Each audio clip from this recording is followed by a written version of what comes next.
جنہوں نے قرآن و حدیث کو چھوڑا وہ بھی گمراہ ہو گئے، اور جنہوں نے اہل اللہ کی صحبت کو چھوڑا وہ بھی گمراہ ہو گئے، نفسانیت کا شکار ہو گئے۔ بہت دفعہ یہ نفسانیت کو نہ چھوڑنے کی وجہ سے آدمی نفسیاتی ہو جاتا ہے۔ نفسانیت نہیں چھوڑی، نفسانیت کو اوڑھنا بچھونا بنا، اب نفسیاتی ہو گئے۔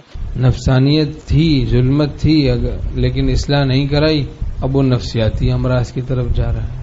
بد نظری نہیں چھوڑی، عشق مجازی میں مبتلا ہو گیا، اب نیند اڑ گئی، اب نفسیاتی ہو گیا، پاگل ہو گیا۔ غصہ نہیں چھوڑا، غصے کے تقاضے پر عمل کرتے رہے، اتنا بڑھ گیا، اب بد اخلاقی اتنی بڑھ گئی، نیند بھی خراب ہو گئی، اور دوسرے دنیا بھی برباد ہو گئی، یہاں تک کہ نفسیاتی مرض میں مبتلا ہو گئے۔ غصہ ہے، اس کے تقاضے پر عمل کرتے رہے، بلڈ پریشر ہائی ہو گیا، دماغ ہی خراب ہونا شروع ہو گیا، اب پتہ چلا اس کی وجہ سے فالج ہو گیا، برین ہیمریج ہو گیا، اور کوئی ایسی بات، ہارٹ فیل ہو گیا، بلڈ پریشر ہائی ہونے کی وجہ سے کچھ بھی مرض لاحق ہو سکتا ہے۔ وہم وسوسے کا علاج نہیں کرایا، اس کو پالا، وسوسوں کو جمایا، ٹکایا، بٹھایا، اب وہ بڑھتے چلے گئے، اب وہمی بن گیا، وسوسوں کو جمانے ٹکانے کا مریض بن گیا، اب ایسا لگنے لگا یہ حقیقت ہے، اب نفسیاتی مرض کی طرف یہ چیز لے گئے۔ تقوی صحت کا ضامن ہے، تقوی صحت کا ضامن۔ دین بگڑتا ہے تو دنیا بھی بگڑتی ہے، یعنی گناہ کرتا آدمی تو اس کی صحت جسمانی بھی خراب ہونے کا اندیشہ ہے۔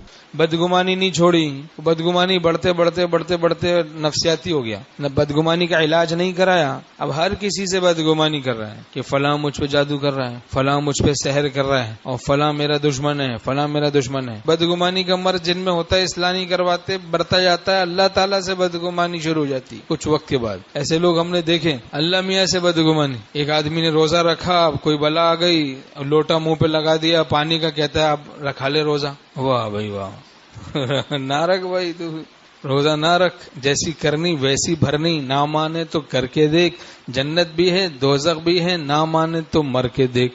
اچھا، کتنے لوگ اپنے کو مظلوم سمجھ کے ظلم میں مبتلا ہو، کتنے اپنے کو محسود سمجھ کے حسد میں مبتلا ہوتے ہیں۔ یہ کیا ہے؟ یہ چیز ہے نفسانیت نفسیاتی بنا دیتی ہے کبھی۔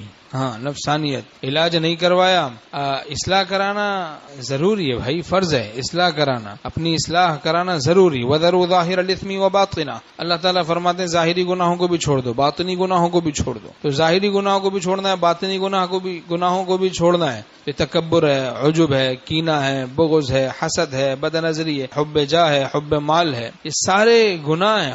اپنے تکبر کی وجہ سے اہل اللہ کی صحبتوں سے ہم لوگ دور رہتے ہیں، تو پھر وہ نفسیاتی مرض کی طرف چلا گیا معاملہ۔